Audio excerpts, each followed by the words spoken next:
Boa tarde a todos e todas. A gente vai dar continuidade à penúltima conferência de hoje, que vai ser proferida pelo professor Lucas Sá e vai ser mediada pela graduanda em Psicologia, Olívia Beatriz Pavão Carvalho, que é estagiária da Clínica Escola e membro do Círculo de Estudos Nucelianos e do Grupo de Estudo.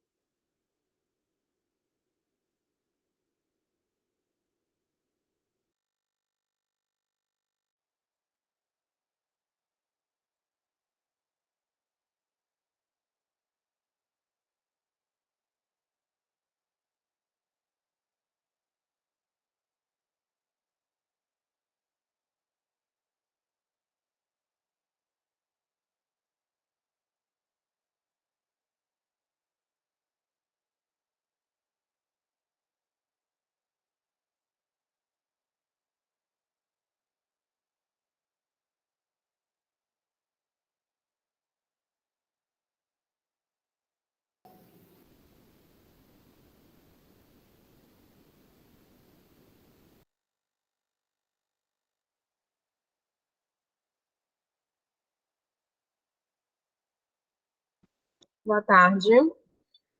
Agora vamos dar início à palestra Avaliação Terapêutica para uma Compreensão Plena da Visão de Mundo, ministrada pelo professor Dr. Lucas Guimarães Cardoso de Sá. O professor Lucas tem graduação e mestrado em Psicologia pela UFU, doutorado e estágio de pós-doutorado em Psicologia pela UFSCar, é professor do Departamento de Psicologia e do Programa de Pós-Graduação em Psicologia da UFMA, e coordenador do Grupo de Estudos e Pesquisas em Psicometria e Avaliação Psicológica.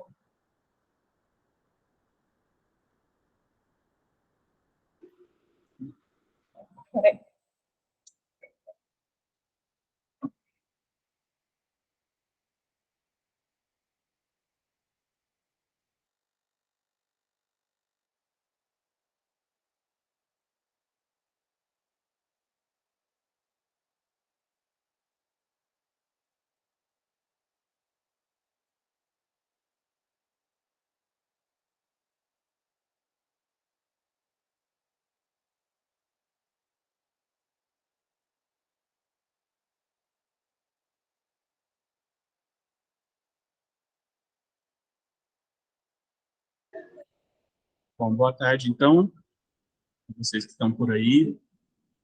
Eu vou fazer a apresentação, então, sobre avaliação terapêutica. Eu faria essa apresentação junto com a professora Ana Davis, mas ela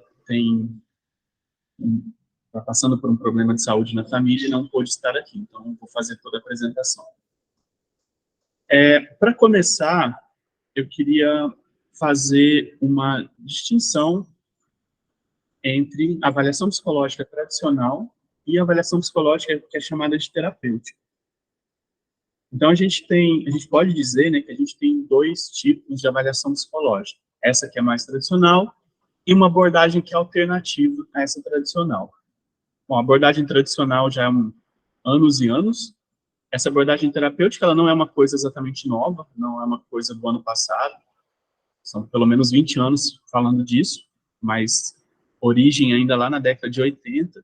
Então, não é uma coisa exatamente super nova, mas comparativamente é nova. E aí eu vou começar falando, então, pegando a definição do conselho sobre o que é o que seria, né, uma avaliação psicológica mais tradicional.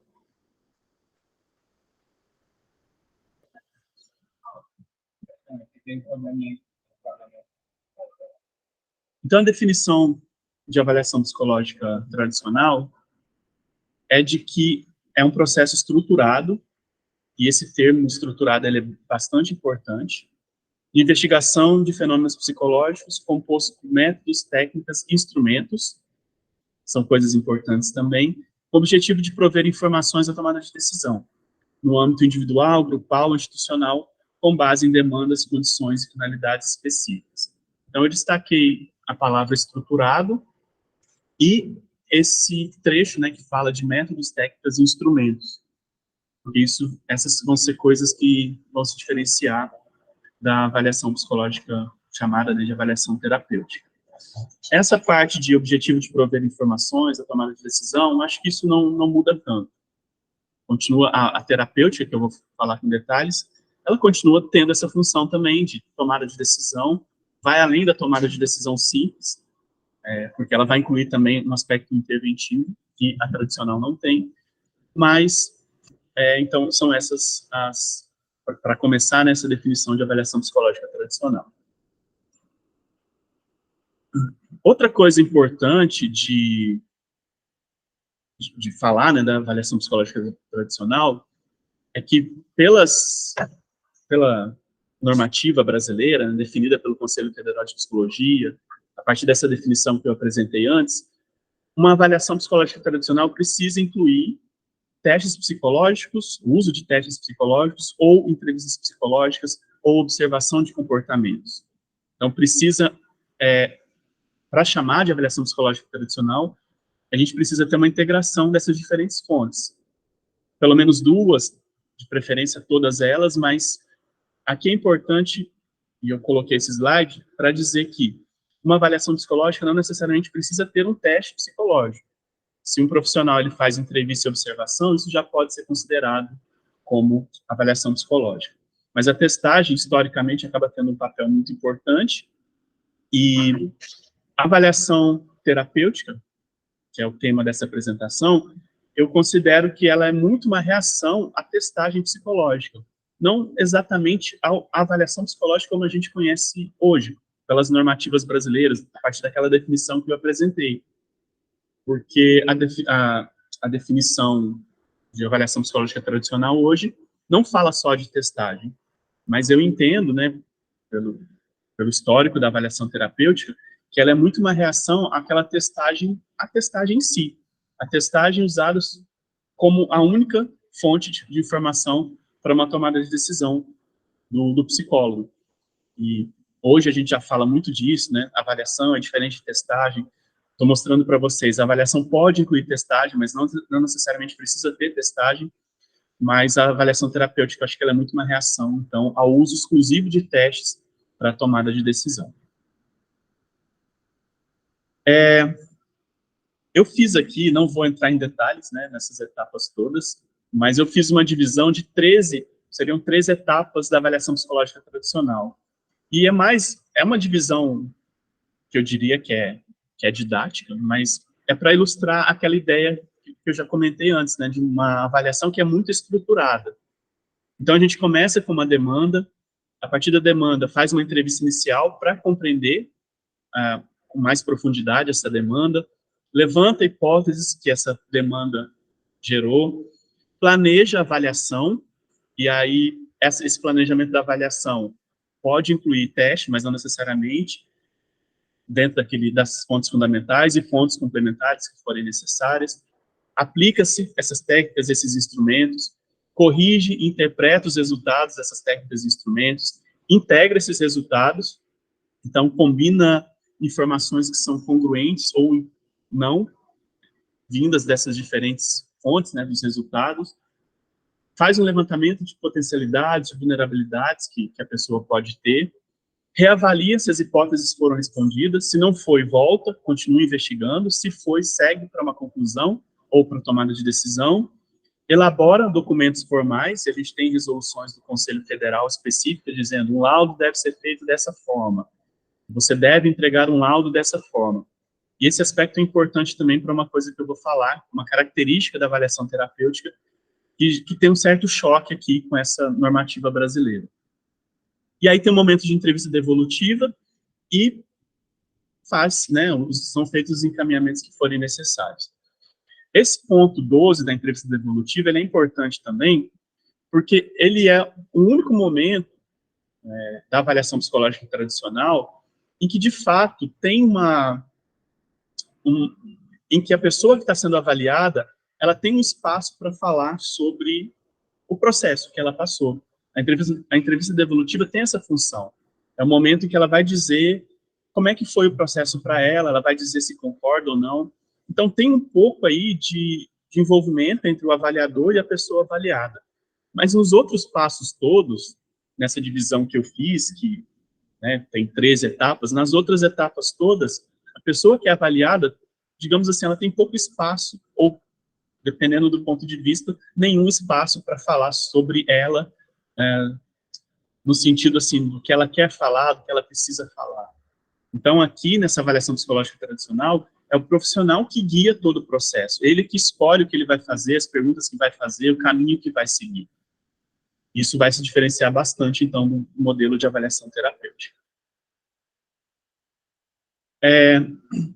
Então, como eu comentei, né, numa espécie de reação ao modelo, que foi um modelo que foi usado durante muito tempo, de que a testagem era a única forma de se tomar uma decisão no processo de avaliação. Então, a gente se entendia, né, naquela época, que avaliação e testagem eram a mesma coisa, que testagem era a maneira de se fazer a avaliação.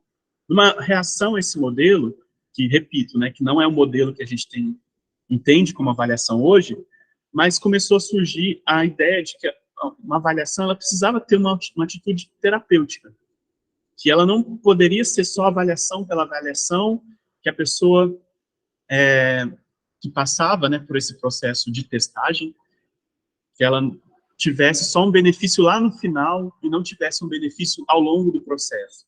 Então, aqui, nesse modelo tradicional, a ideia é que a avaliação ela só era útil no final. Então, a pessoa passava, às vezes, 5, 6, 7, 8 sessões de avaliação, e nesse processo ela tinha pouco ou nenhum benefício direto da avaliação. O benefício seria mais indireto ao final. A partir da decisão, da tomada de decisão, da conclusão da avaliação, aí sim ela poderia ter algum benefício. Por exemplo, uma intervenção que fosse mais direcionada. Mas durante o processo em si, na avaliação tradicional, isso não era uma coisa que era, né, considerada, especialmente nesse modelo testagem como sinônimo de avaliação. Então, as pessoas começaram a propor que a avaliação tivesse uma atitude terapêutica, que ela levasse a um auxílio direto para aquela pessoa, que a própria avaliação gerasse algo positivo, que fosse uma experiência positiva para quem estivesse sendo avaliado, que auxiliasse de maneira mais direta e não somente indireta, e que proporcionasse uma mudança positiva. Obviamente, né, ninguém quer uma mudança negativa, então que proporcionasse também uma mudança positiva. Então começou esse movimento de uma mudança mesmo de atitude em relação à avaliação. O que a avaliação deveria ter, fazer e proporcionar para a pessoa avaliada. A partir disso também começou a ter a avaliação, né, começou a ser pensada como uma necessidade de se ter uma característica mais colaborativa. Sai, então, a ideia de que o profissional, ele guia todo o processo, ele é o responsável, que ele tem uma hierarquia para isso.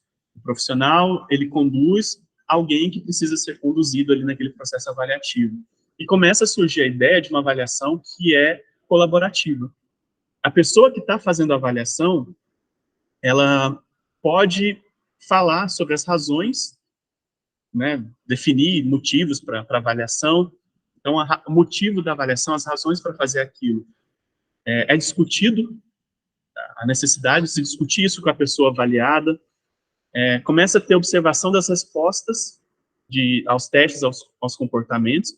Eu acho que isso aqui é muito, como eu falei, né, muito uma reação ao modelo de testagem sozinho, mas a gente sabe que nesse modelo mais contemporâneo de avaliação, nessa definição mais contemporânea de avaliação, isso aqui já faz parte também da ideia de avaliação. Também uma discussão da significância das respostas, e significância que não é um termo estatístico, uma significância no sentido mesmo de significado, daquilo ter um sentido para quem está sendo avaliado, a necessidade de chegar a recomendações que são úteis para a pessoa que está sendo avaliada, e que a necessidade de elaborar um documento resumo no final. E esse documento não é, nessa proposta colaborativa, ela não é o modelo que a gente tem hoje, de laudo. Porque hoje a gente tem o quê? Quando termina o processo de avaliação, o profissional ele faz um laudo, entrega para a pessoa e pronto. Nesse modelo, que eu vou falar disso um pouco mais para frente, o documento, ele é um documento que ele é feito em conjunto entre o avaliador e a pessoa avaliada. Um escreve, o outro altera esse documento, então o documento ele é feito em conjunto. Isso tem, de novo, né, eu já citei ali, e volto a citar e falo um pouco mais disso mais à frente, isso tem um certo choque com as normativas brasileiras para elaboração de documento. Mas aqui um grande resumo é esse, então, a avaliação nesse processo, nesse modelo, que está sendo ainda aqui, né, um modelo ainda a ser desenvolvido, uma certa necessidade, então, de ser um movimento colaborativo e não só o avaliador guiando o processo. Isso, então, toda essa discussão sobre avaliação gerar coisas positivas, ser colaborativa, vai resultar num tipo de avaliação que é chamado de avaliação terapêutica.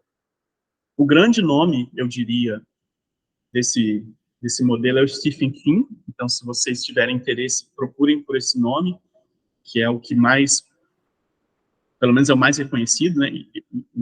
O Finn, ele sempre volta, né? Ele diz, olha, eu não inventei nada disso. Tudo que eu faço, eu peguei de outras pessoas que já estavam discutindo isso antes de mim. Mas, no final das contas, ele é reconhecido porque ele pegou ideias de várias pessoas que estavam nessa discussão, nessas ideias de colaboração, de benefício da avaliação psicológica, de entender a avaliação psicológica como algo que gera um benefício que pode ser imediato e não só indireto, é um benefício direto e não só indireto. Ele junta tudo isso e ela meio que elabora um modelo de fato, coloca no papel isso e divulga esse modelo. Então, o Finn, ele cria a avaliação terapêutica, esse termo, e detalha isso, e ele fala, né, que essa avaliação terapêutica, ela tem o objetivo de explorar o poder e potencial da avaliação psicológica. Ele critica a avaliação psicológica tradicional, especificamente o modelo que é só testagem psicológica, porque ele fala que é como se fosse um desperdício só fazer uma testagem. Chegar lá, a pessoa senta na sua frente, você aplica um monte de teste, tem um número e isso, pronto, e acabou. Ele fala que a avaliação psicológica tem um poder e um potencial muito maior que nesse modelo tradicional, mas a testagem acabava sendo pouco explorada. E ele parte da ideia também, uma percepção da atuação profissional dele, de que quando ele fazia uma avaliação, incluía um modelo mais colaborativo, isso já causava um impacto muito grande na vida das pessoas. Então, a própria avaliação, na visão do Stephen Finn, já é responsável por trazer benefício, pode trazer benefício, dependendo da maneira como é feita, pode gerar esse benefício para as pessoas. Ele sempre menciona também que a avaliação ela tem uma base humanista, e aqui eu acho que tem sim uma coisa do humanismo, mas ele fala isso de uma maneira um pouco mais genérica. Ele fala, olha, a avaliação terapêutica não depende de uma abordagem, um modelo específico, uma teoria específica. Qualquer abordagem pode fazer uma avaliação terapêutica em que você mostra respeito pelas pessoas que estão fazendo a avaliação, que você equilibra mais o poder entre a pessoa avaliada e o avaliador, e que você discute os resultados com a pessoa que está sendo avaliado o tempo todo, e não só no final, numa devolutiva, quando tudo já acabou e nada pode ser alterado. E ele cria um modelo, então, de avaliação terapêutica que é vagamente estruturado. Embora tenha 6 passos esse modelo, e ele lista, assim, define, passo 1 é isso, passo 2 é isso, mas ele propõe que isso seja mais como um guia, não como algo rígido que tem que ser seguido. Na avaliação psicológica, aqueles passos que eu coloquei, são bem mais rígidos. Você precisa ter um, depois o outro, depois o outro. E nesse modelo dele é vagamente estruturado nesse sentido, porque pode ter uma rigidez menor. Os passos, então, da avaliação terapêutica, e aqui, se a avaliação terapêutica eu coloquei em minúsculo, mas deveria estar em maiúsculo, né, porque fala de um modelo que o Finn criou. Ele fala que a gente começa com sessões iniciais, passa para a sessão de testes padronizados, faz sessões de intervenção, depois sessões de resumo e discussão, entrega da devolutiva por escrito e sessões de acompanhamento. Então, vamos passar por cada um desses passos. Nas sessões iniciais, a ideia é que, primeiro de tudo, né, que você não chega já aplicando os testes, que você primeiro pergunta as dúvidas, incertezas, dificuldades que as pessoas têm sobre elas. Então, no início, você tem que já colocar o foco direto na pessoa. Indagar também essas pessoas sobre respostas para as perguntas que elas podem ter. Então, você pode perguntar para a pessoa, qual dificuldade você tem? E aí a pessoa vai dizer, eu tenho dificuldade porque eu acho que eu faço tudo errado. E aí você pergunta, por que você acha que faz tudo errado? Qual a resposta você traria para essa pergunta que você mesmo fez? Então, aqui a ideia da sessão inicial é diretamente já colocar a pessoa como o centro da avaliação. Mostrar para ela que ela é a pessoa que importa naquele contexto. E o objetivo disso é reduzir a ansiedade, aumentar a participação e a curiosidade da pessoa pelo processo.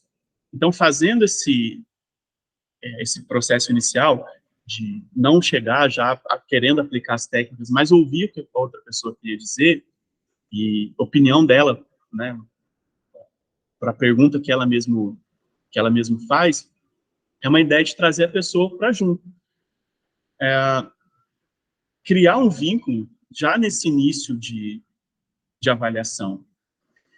E quando a pessoa, especialmente no contexto clínico, né, quando a pessoa ela chega e já começa a falar sobre aquilo que ela tem dúvida, aquilo que ela tem certeza, as dificuldades que ela tem, e ela se sente ali com uma pessoa de fato que é importante para aquele processo, o Stephen Finn ele fala que isso por si só já pode gerar alívio.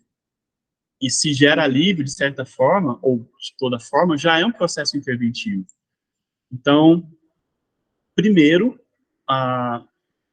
ouve a pessoa, pede para a pessoa elaborar as perguntas, pode pedir para ela dizer o que ela gostaria de avaliar, e só depois que ela fala sobre as dificuldades, incertezas, dúvidas, responde, é que vai para o foco da avaliação. Então, numa avaliação mais tradicional, desde o início da sessão inicial, é o avaliador que guia o processo. Ele que vai escolher as perguntas, ele que vai guiando para atender aquilo que ele quer.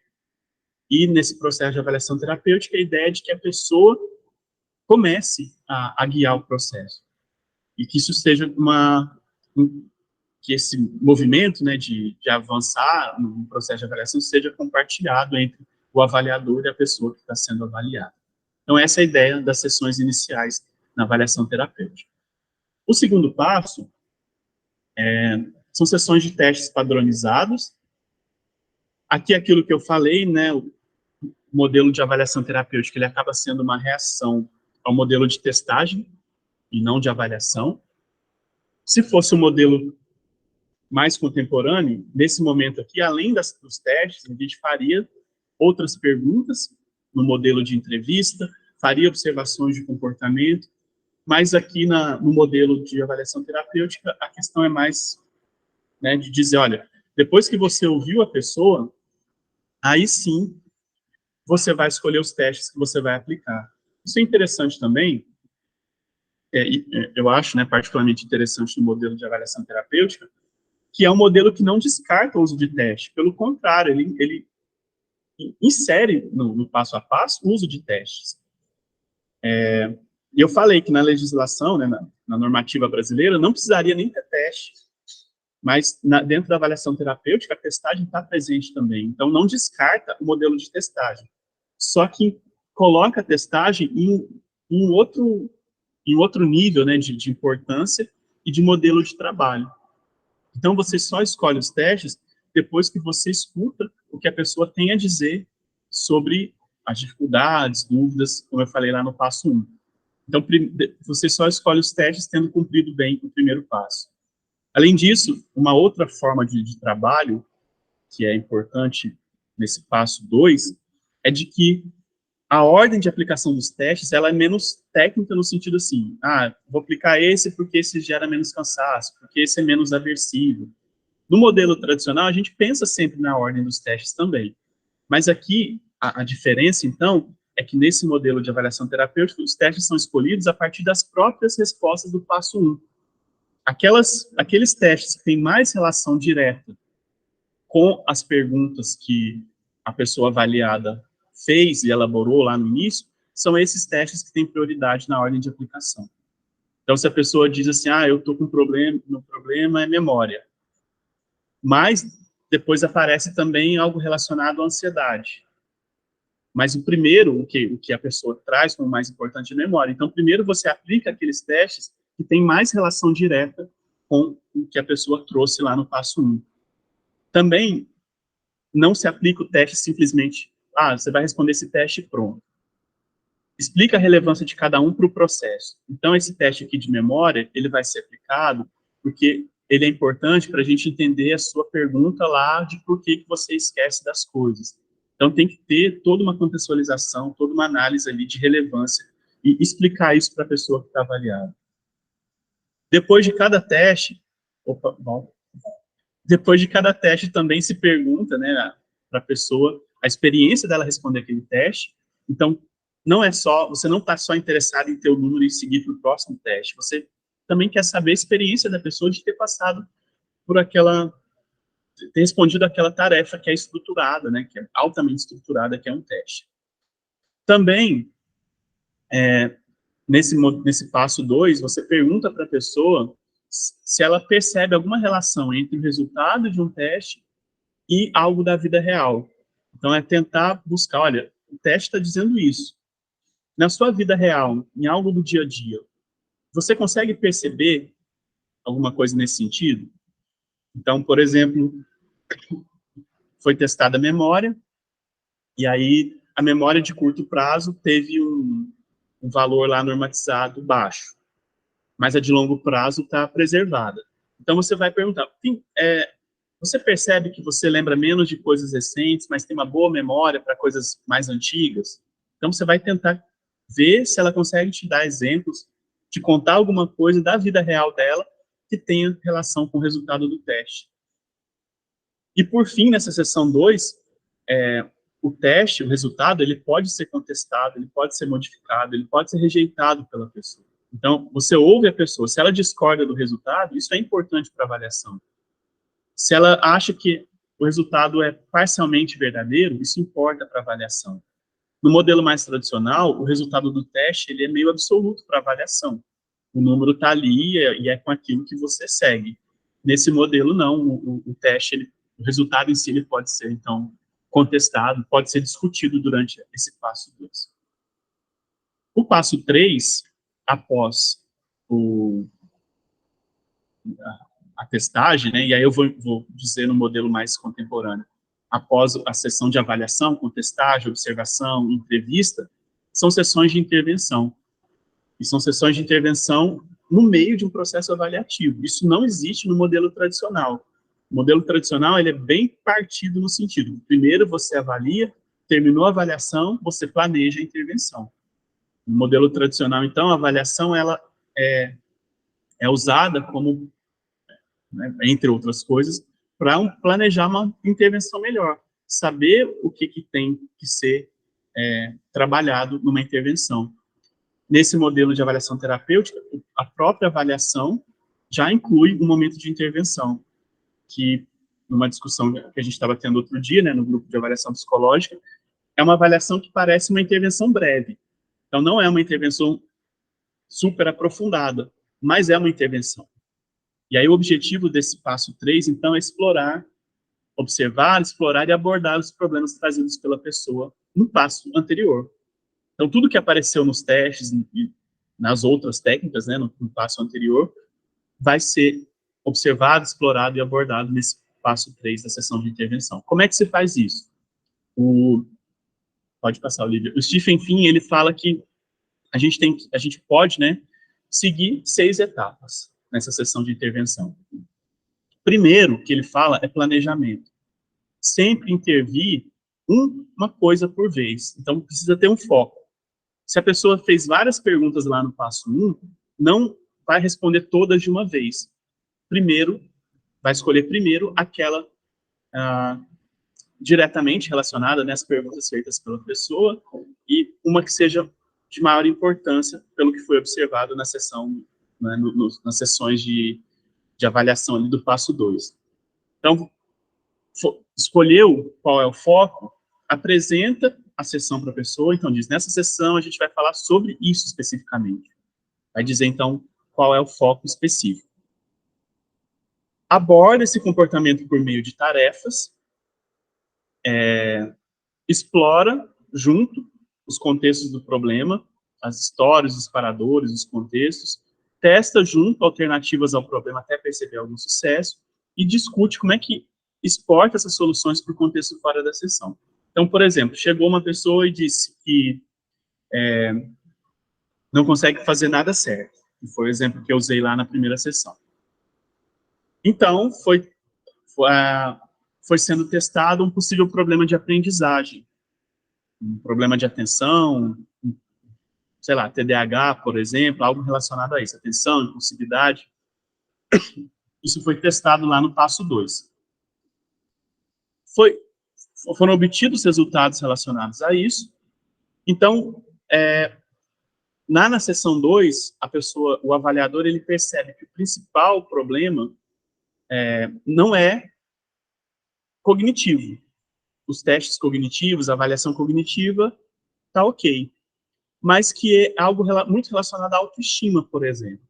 Então, não é cognitivo, é algo mais emocional e tem a ver com autoestima. Então, esse é o foco da sessão.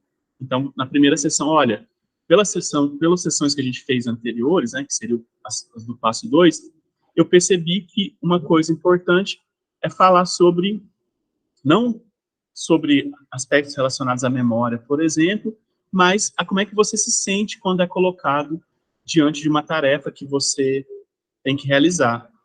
Então, isso é o foco. E aí você tenta apresentar isso por meio de uma tarefa. Então, por exemplo, você pode pegar uma tarefa que é pedir para a pessoa, você mostra modelos de desenho para a pessoa, mostra lá 10 desenhos, e pede para a pessoa copiar esses 10 desenhos. E aí a pessoa pode dizer, bom, eu não dou conta de copiar, eu não consigo, eu não sou bom de desenho. Então, você já está abordando o problema da autoestima, por exemplo, por meio de uma tarefa, que aparentemente é uma tarefa simples. Fazer um desenho é uma coisa simples.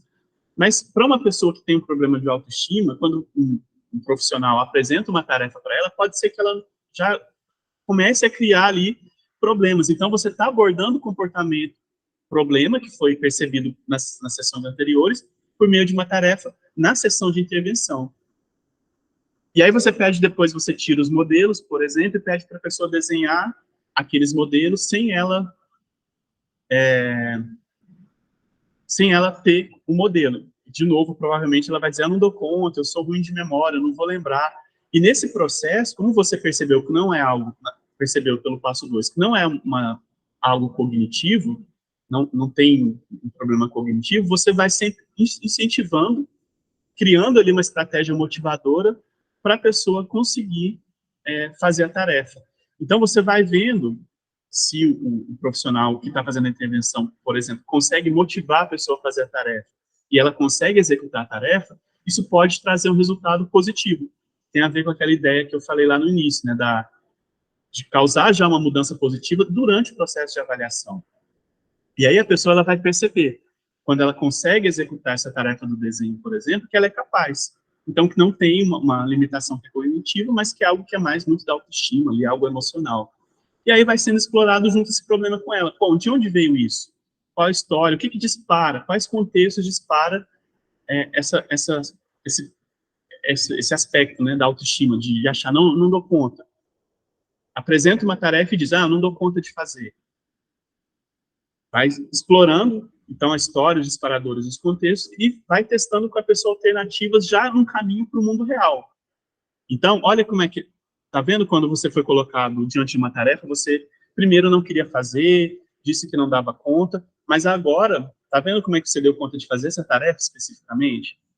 Então, isso no mundo real. Que situação no mundo real você já foi colocado em contato e abandonou porque não quis nem tentar fazer? Então, vai explorando isso e discutindo soluções, então, até chegar, né, soluções para fora do contexto ali da sessão. Então, aqui é um grande resumo, né, de como é que seria, mas a ideia aqui me parece muito mesmo de uma intervenção breve, de conseguir mostrar, após a avaliação, já fazer e tentar trazer algo positivo ali para a pessoa que está sendo avaliada. E aí a gente chega na sessão 4, no passo 4, né, não na sessão 4.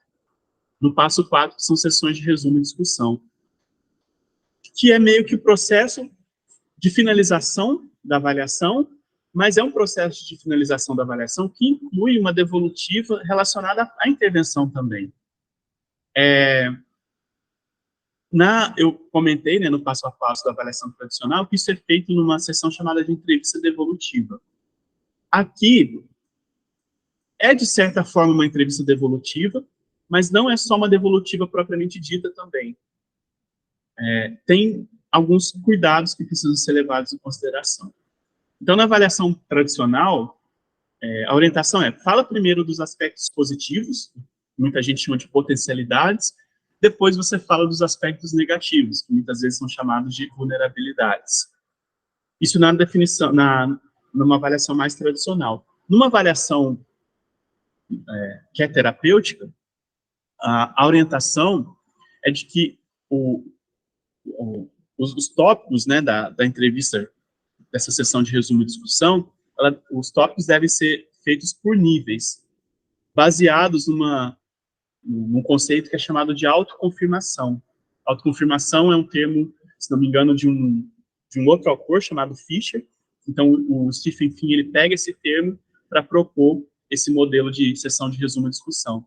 E nesse modelo seriam 3 níveis de discussão, né? Você começa, né, nesse passo falando aquilo que está de acordo com o que a pessoa pensa sobre ela. Então, você, ao longo das sessões, dos passos anteriores, você foi observando que a pessoa ela pensa alguma coisa sobre ela.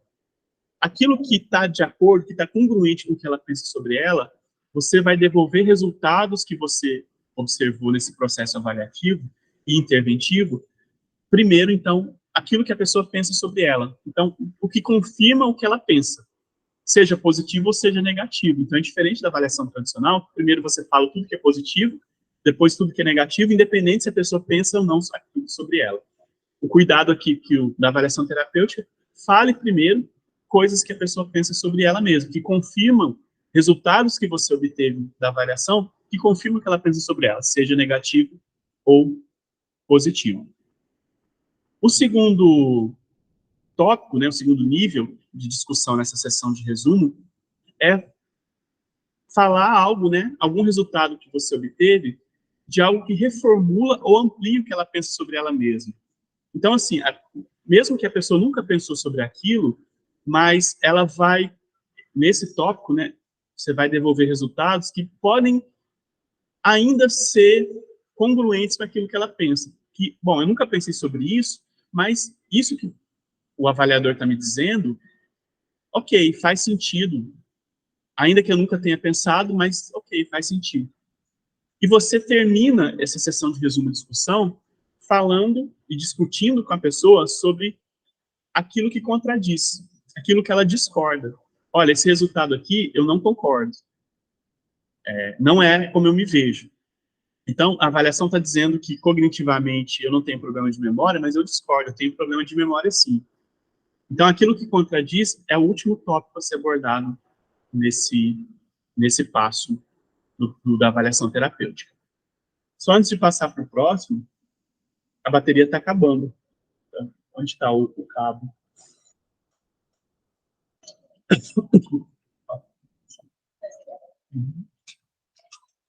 Pode passar o livro aí.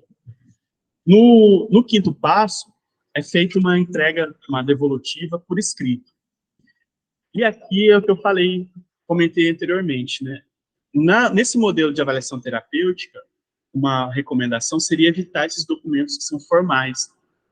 Porque na resolução 6 de 2019 do Conselho, que fala como é que se deve fazer documento, está dizendo, o avaliador ele elabora o documento e entrega para a pessoa que pediu a avaliação, e é isso e pronto. Nesse modelo de avaliação terapêutica, a ideia é usar um formato inovador de devolutiva. Por exemplo, o avaliador ele escreve uma carta contando dos resultados para o avaliado. Entrega essa carta, o avaliado lê, e o avaliado ele também pode alterar essa carta que foi feita. Então, é um documento feito por 2 mãos ou 4 mãos, dependendo do ponto de vista. Mas não é uma coisa hierárquica também que o avaliador faz e entrega, olha, está aqui tudo que eu escrevi sobre você. Tem um momento também de discussão sobre esse documento e de troca de informações. Então, o documento ele pode ser alterado nesse passo 5. Ele não chega pronto para ser entregue e acabou.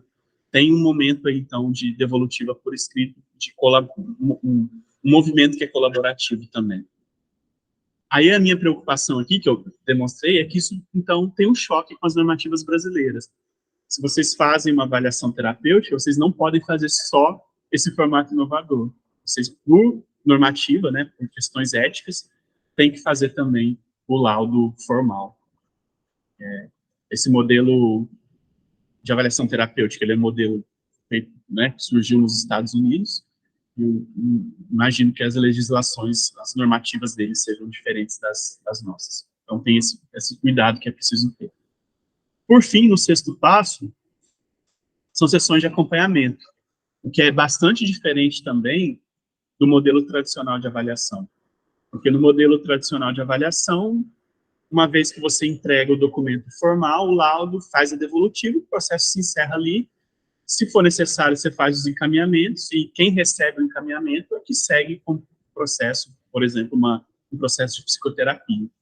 Mas nesse modelo de avaliação terapêutica, a ideia é de que a pessoa que foi avaliada, depois de 2 ou 3 meses, ela pode voltar para uma sessão de discussão, de acompanhamento, né? Então, vai ser discutido o que aconteceu nesse período, o desenvolvimento que foi feito, progressos que foram feitos e próximos passos que devem ser tomados a partir daquele momento. Então, o processo ele não se encerra no momento do documento, ele pode passar para um movimento de acompanhamento. Essas sessões de acompanhamento, elas são muito úteis, principalmente para quem não segue um processo de psicoterapia imediatamente após a avaliação.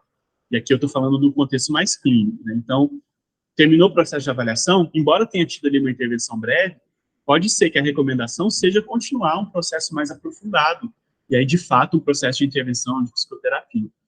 Mas, para quem não segue essa recomendação, para quem encerrou a avaliação ali e não continuou nesse processo, voltar para o acompanhamento pode ser importante. Isso é bem diferente também, bem distinto do modelo tradicional. Bom, esses são os passos, os 6 passos da avaliação terapêutica. Algumas limitações, alguns contextos em que a avaliação terapêutica não é recomendada.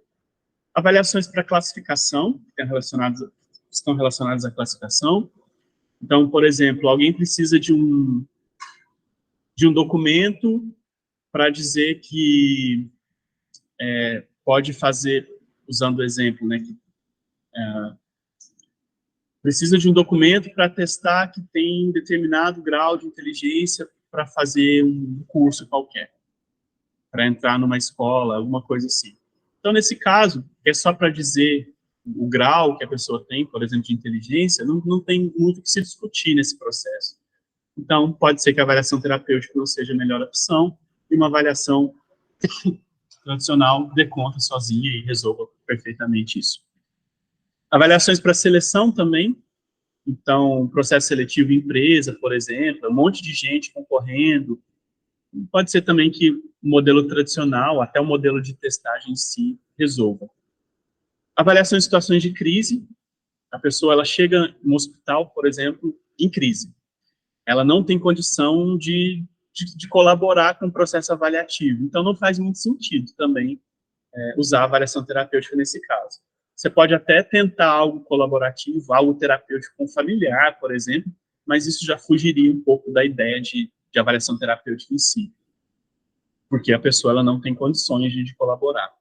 E também avaliações involuntárias ou compulsórias. Se a pessoa ela está ali fazendo avaliação porque ela não quer, ou porque ela é obrigada, né,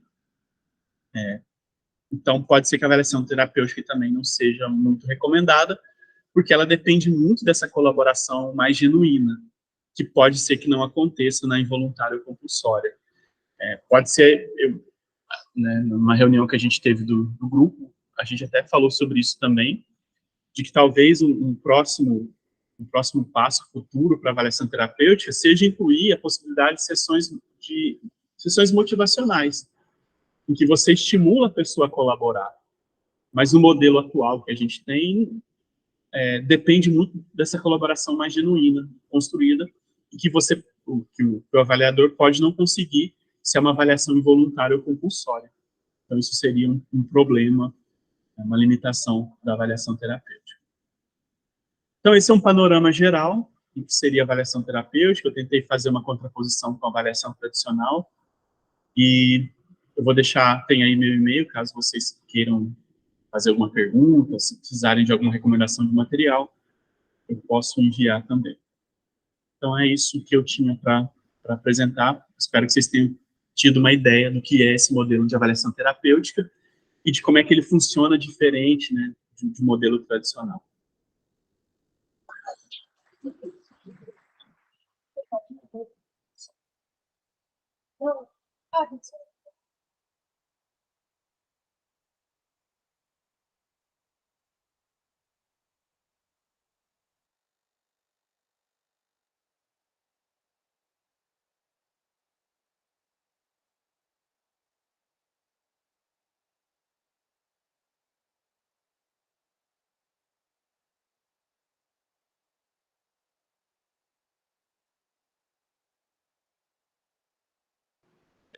Então, muito obrigada, professor Lucas.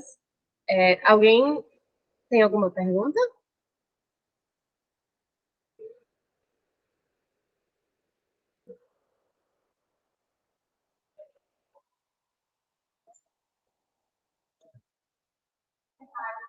Ou comentários?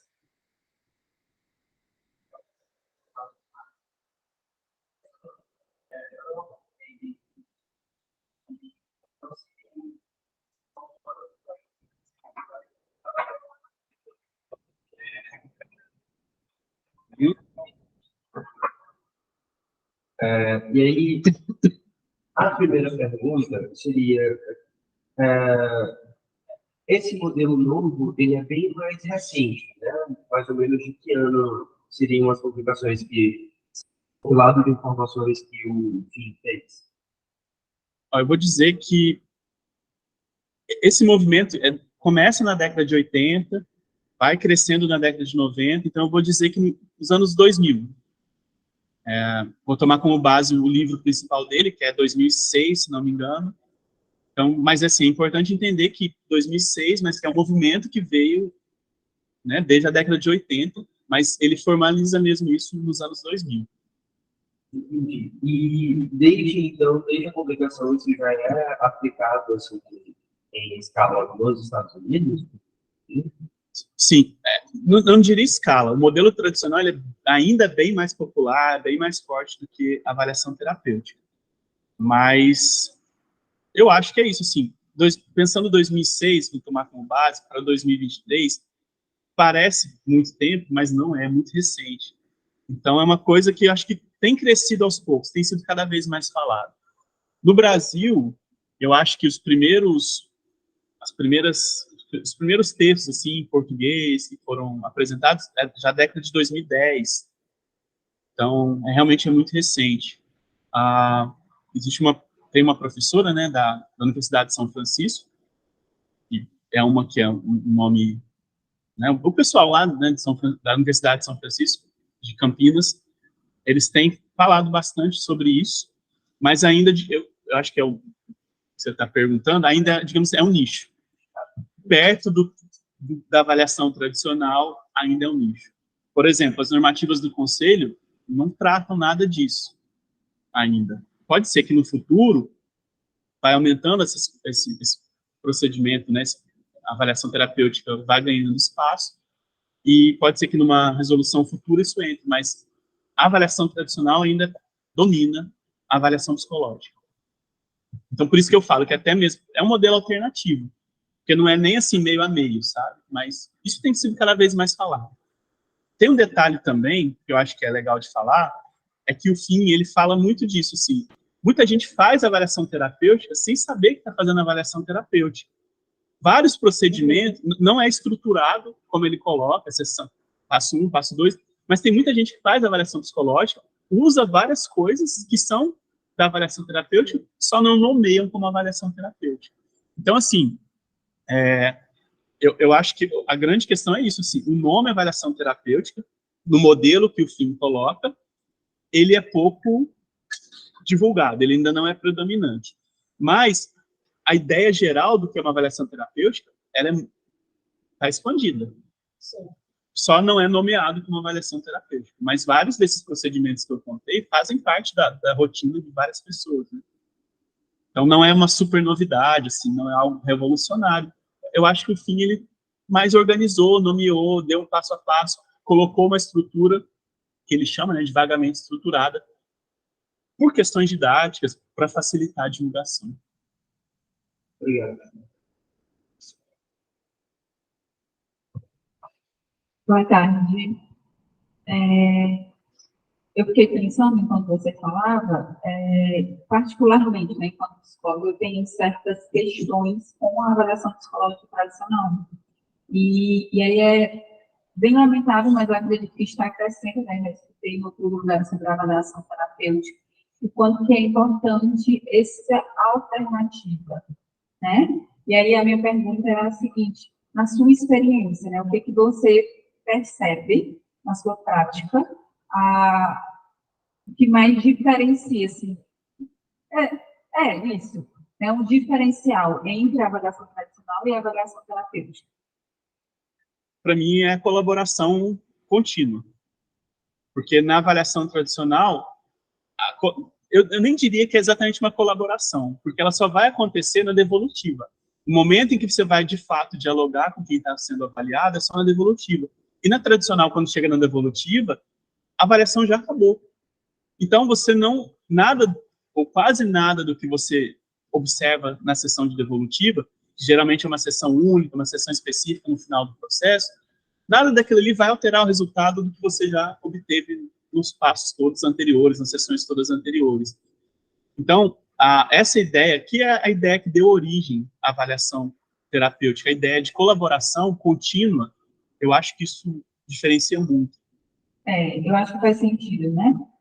Eu trabalho com a Gestalt terapia, então a gente tem muito essa perspectiva processual, né? Esse diagnóstico processual, porque ouvindo de outros colegas, né, das abordagens comportamentais, essa avaliação ela é ainda muito rígida e, vamos usar uma palavra muito determinista, né? Por mais que exista, eu acho que hoje, né, existe muito mais um critério em dar um laudo para alguém, mas eu acho que a forma ainda como é feito, eu acho que ainda é muito rígido, né? Principalmente quando parece que só é válido com o uso de testes psicométricos, por exemplo.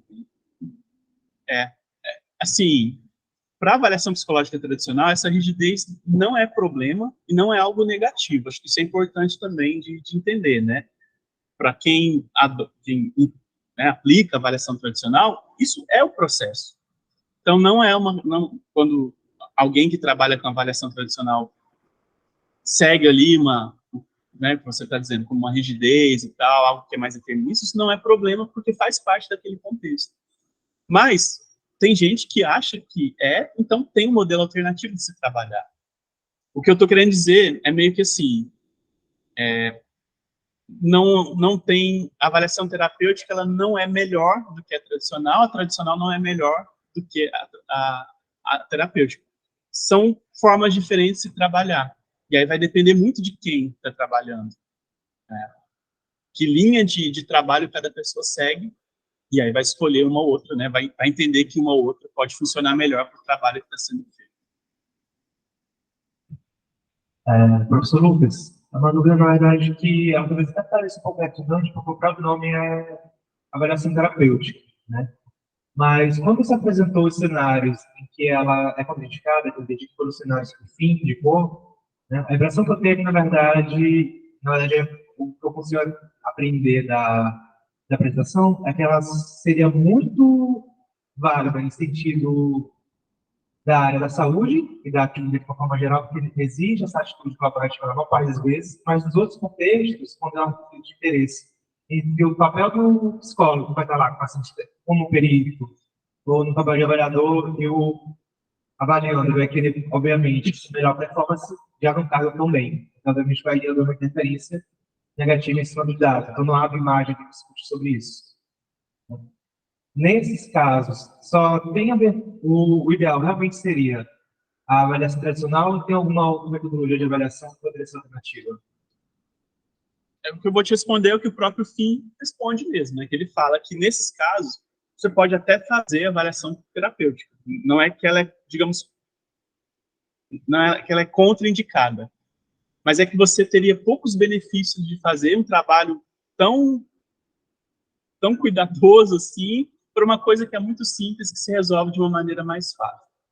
Então, não é contraindicado, você pode tentar fazer, mas às vezes nem vale a pena investir, porque a coisa é muito objetiva. Então, não teria sentido fazer. Pensando assim, em direções futuras da avaliação terapêutica, eu acho que caberia, não sei como é que está em termos de pesquisa isso, mas caberia, eu acho, investigações sobre como é que funcionaria a avaliação terapêutica, por exemplo, em contexto de seleção. Eu vejo utilidades em seleções, não em grandes seleções. Fazer isso, por exemplo, em concurso público, eu acho que não dá. Fazer isso com 300 candidatos. Mas algumas seleções que são menores, que têm candidatos, talvez uma seleção assim, super específica, por exemplo, com menos candidatos, eu acho que valeria a pena, sim, testar e ver como é que ela funcionaria.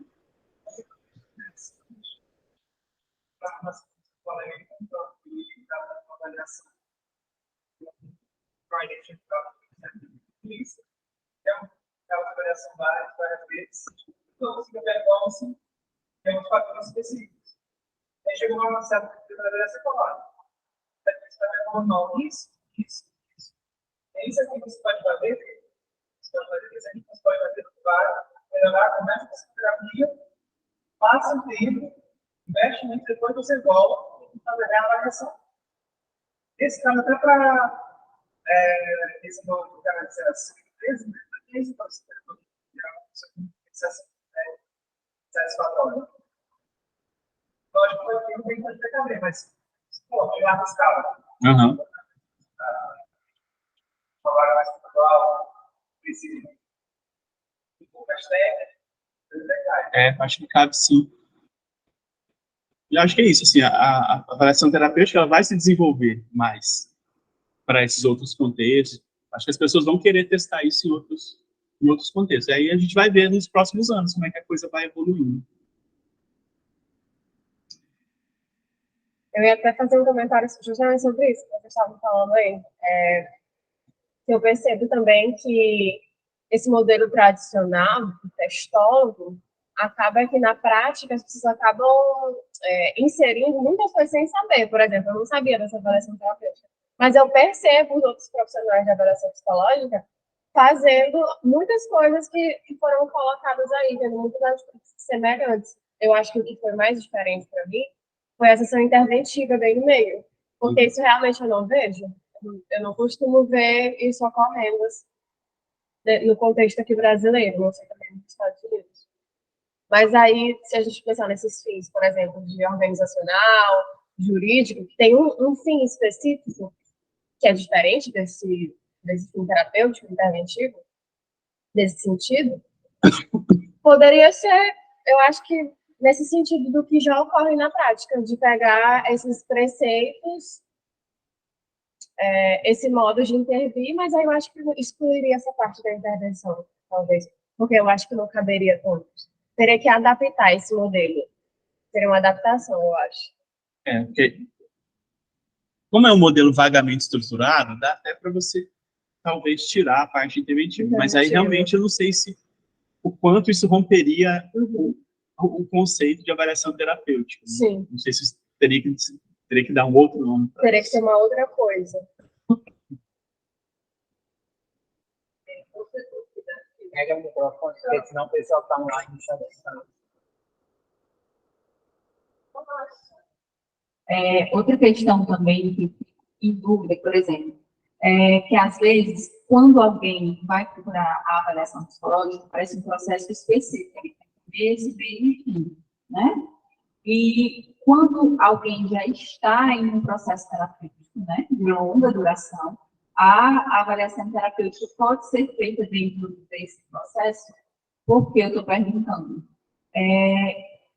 Claro que o profissional ele tem que ter entendimento se ele vai fazer uma avaliação, seja tradicional ou terapêutica, mas parece que precisa haver esse processo separado, dissociado, às vezes, pelo menos minimamente do processo terapêutico de longa permanência. Não sei se eu me fiz entender na minha dúvida. Vou responder, se eu respondi uma coisa diferente, você me diz. A avaliação psicológica, ela tem diferentes objetivos. Eu acho que na avaliação tradicional, o objetivo que é chamado de diagnóstico é muito forte. Tanto que existe o termo psicodiagnóstico, Olivia até estava com um livro chamado Psicodiagnóstico ali, que é um termo muito forte, que é uma avaliação no contexto clínico, em que você busca saber o diagnóstico que a pessoa tem, o que ela tem ali, entre aspas, ou não, entre aspas, assim, o problema que ela tem. Mas a avaliação psicológica, a tradicional, inclusive, ela pode ser usada para fins de monitoramento, por exemplo. O objetivo não é chegar a um diagnóstico, mas é monitorar a evolução de uma intervenção. Isso também pode ser chamado a tradicional. Então, você está fazendo um processo terapêutico, você interrompe ali, faz uma sessão que é chamada de uma avaliação, que é chamada de monitoramento, ou algumas sessões de monitoramento, faz uma reavaliação do que você está querendo, do construto ali, enfim, do que você está querendo trabalhar, e depois segue com o processo interventivo. Isso também pode ser feito, que é chamado, então, de avaliação de monitoramento. De tempos em tempos, separa a intervenção, reavalia, redefine, se tiver que redefinir alguma coisa, segue para a intervenção. Pode ser que depois você tenha que parar de novo, fazer uma reavaliação. Então, a tradicional, ela tem diferentes objetivos, e um pode ser o de monitoramento. E aí, pensando na terapêutica, também faz sentido que você faz uma avaliação terapêutica inicial, a pessoa ela começa um processo mais aprofundado, um processo ali de psicoterapia, mas pode ser que em algum momento ela volte, como está previsto no passo 6, né, nas sessões de acompanhamento, ela volte para fazer o acompanhamento. Então, eu acho que até mais explícito do que na tradicional, na terapêutica, esse acompanhamento, a cada 2, 3 meses, voltar para uma nova rodada de avaliação terapêutica, faz todo sentido. Então, acho que se encaixa, sim, né, nesse processo todo aí de psicoterapia e voltar para a sessão de acompanhamento.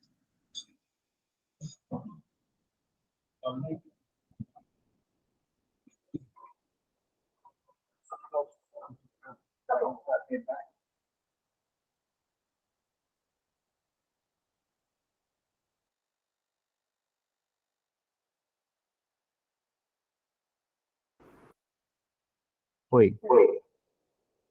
Tá ouvindo? Pessoal que está online, está escutando? Só me dê um retorno.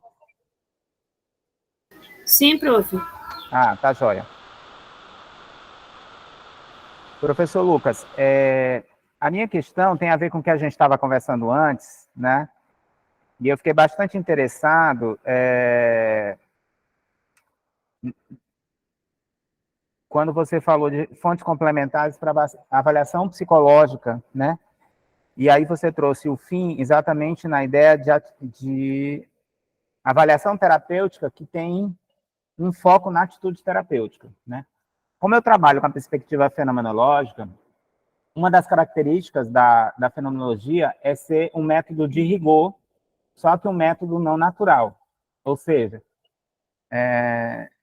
ele entraria em choque com a avaliação tradicional, porque teria uma preocupação muito mais psicométrica, muito mais quantitativa, mas ele ficaria muito mais próximo da avaliação terapêutica, no sentido de que a avaliação terapêutica, pelo que eu estou compreendendo, ela permitiria acompanhar o movimento da relação terapêutica sem aquele rigor quantitativo que a psicometria traz, né? E aí você colocou 3 pontos que são interessantes, que ela, na avaliação como atitude terapêutica, ela busca um auxílio direto, ela proporciona uma experiência positiva e ela proporciona uma mudança positiva, né? Aqui, a única coisa que talvez entrasse em choque com algumas questões da fenomenologia russeliana, por exemplo, é essa ideia do positivo, né? Isso já puxaria muito mais para a questão da abordagem centrada na pessoa, do humanismo. A gente não tem essa preocupação com o positivo, porque uma avaliação terapêutica pode ter um efeito negativo. Nada garanta que a gente teria só o efeito positivo. E a minha questão tem a ver com,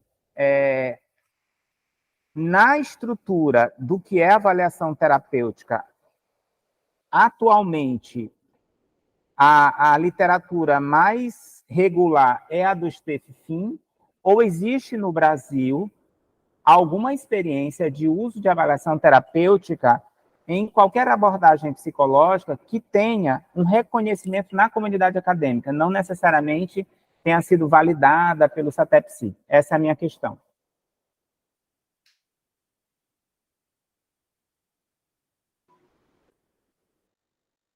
Bom, do que eu conheço, assim, da avaliação terapêutica, todos os trabalhos, que não são muitos, todos os trabalhos feitos no Brasil, eles têm uma base, né, tomam como base a produção, né, a ideia do que o Stephen Finn traz do que seria avaliação terapêutica.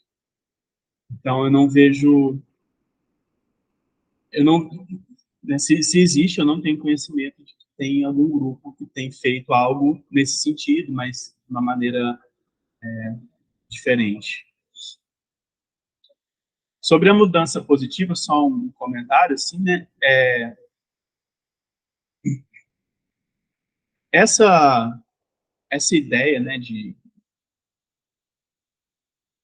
mudança positiva, trazer benefícios, realmente é muito diferente da avaliação tradicional, porque, como eu falei, né, na tradicional a ideia é sempre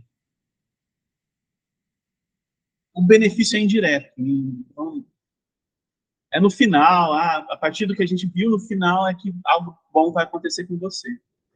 E aí, na terapêutica, é que isso já seja ao longo de todo o processo. E você não quer, isso é uma coisa, né, que você comentou, para abordagem mais fenomenológica, né, pode ser que traga algo negativo, mas o Stephen Finn, ele fala, não, isso tem que ser algo, tem que trazer algo positivo. Se resultar em algo negativo, é porque deu errado a avaliação terapêutica.